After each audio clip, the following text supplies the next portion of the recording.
Okay, so this is part two. Okay, now this part I want to talk about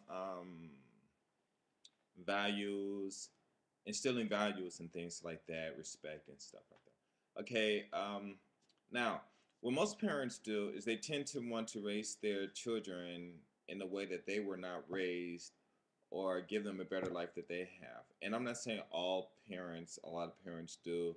Some parents, teach their kids how to use guns, weapons, and hunt, for hunting purposes and things like that.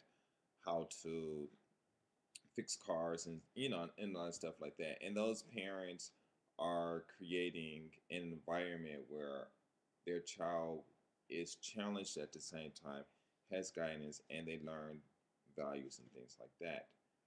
And just those values are not the only things that need to be taught. There are lots and lots and lots of things. Okay. So anyway, as far as respect is concerned, most parents would say, "Hey, I'm a parent. A child must respect me." But we all know that respect is something that you earn. And how do you earn this respect? Some people do it by force. Some people do it by giving presents. But the the old-fashioned way of giving, earning respect from your children is you just got to go through life and just wait till you get your first report card, and that's it. Now you can demand respect and stuff like that. That's fine, but you know it's not going to work until a child can fake it until they get older, then give you your report card. I'm thinking that a good way to do it is to create a lot of situations where your children will have to, how can I say that, use their minds to solve. And let's say the man in the video, he went to school, had two jobs, went to college, volunteered as a fireman, things like that. Well, I want to talk about those volunteering as a fireman. No, I'm not a fireman or anything like that, and what they go through, I have no idea. I've been in the United States Air Force, and I was in Philippines when they had the coup attempt in the late '90s, and I've been close to danger twice by the um, the rebels. And once three of them were walking down the street, me and my wife um, were walking. She's a white woman, and we had our first child. And they were coming in uniforms, and they were about, I don't know, a few yards from us, maybe 50 yards. It was real close, and there was no way I could run. She can run with the baby, And at that time, they were, you know, doing what they did. And so I saw them, they saw us, and we were walking. We just kept our pace, and I was just thinking to myself, wow, this is going to be it, And um, they walked by, we walked by. I said, "What's up, Pate?" It means how you doing, my friend. And I don't know if they said anything or not. But we didn't turn or anything. I didn't turn around and look at them. I didn't change directions or anything. And when we passed them, I thought for sure that was it, And we just kept walking straight, And next thing you know, things happen, right? And that's about. And then another time was at when I was at a bar. One of the guys came in. He was telling me all this stuff, and it was it was really really not a good situation to be in. But being in that situation taught me a lot, about being patient and not judging things, And there's a lot of things like just going and going and going and stuff like that. So him being a fireman, a volunteer fireman, putting his life on the line to help people, whether he knew them or not, but still, just think about, you know, how it would feel to actually go into a house, get someone else out, and then the possibility of you even coming back out may not is great. And this happened in Hawaii. This one kid got caught up in a whirlpool or something like that, got stuck down. One kid jumped in, saved the kid, but he didn't return, and they named it Jim after him or something like that. Um, so with the values that he learned from that, and all the other positive things, negative things, whatever that he's learned from that, those are things that we as parents want to instill in our child. But we can't instill them into our children by telling them.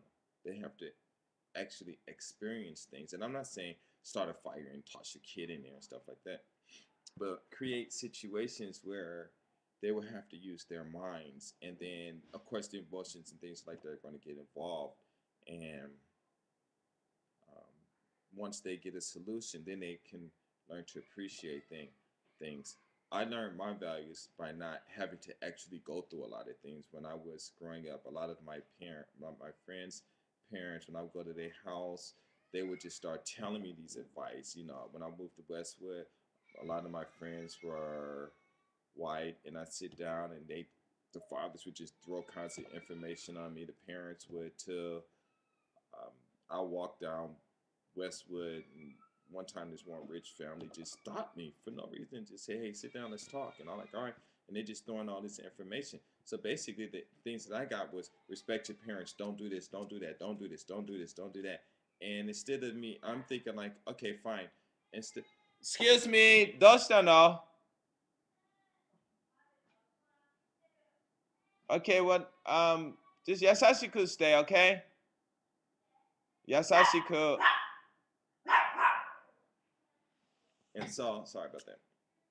And so, me, I didn't have to actually go out and experience things to understand things or to respect things, because too many people told me. And it would be great if all our children, you could just sit down and say blah blah blah blah blah blah blah blah blah blah, and they'll trust you and they'll do it. Yeah. And it would be great, but for some reason it doesn't work like that. So the best thing that most parents can do is trying to create these situations, or take them to the hospitals to visit, these wards and things like that. So I think that to create respect and to create these values and things like that is that you should try to create them at home, go out, create situations and things like that.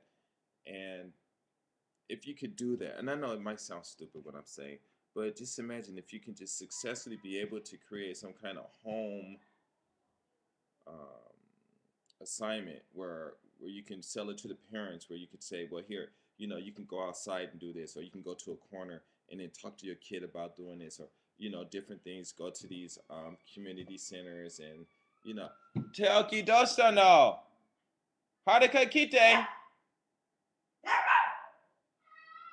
Haruka, come here. Teoki, what's wrong? Teoki, what's wrong? Come here, Teoki, please, come here. Teoki, come here. Teoki, hayaku kite yo. Teoki, come here. Teoki. Teoki. Teoki. Come here.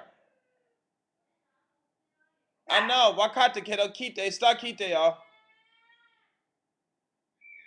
Please hurry.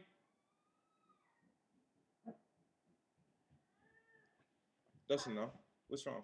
誰かがね、自分でベッドのあるからベッド。そこに目ポカンってやっとった。 Wow. Tell her to come here. 誰か Yeah. Okay, so my daughter playing her bed and bumped her head. Tell her to come here. Okay, let me go. I'll continue. Sorry about that.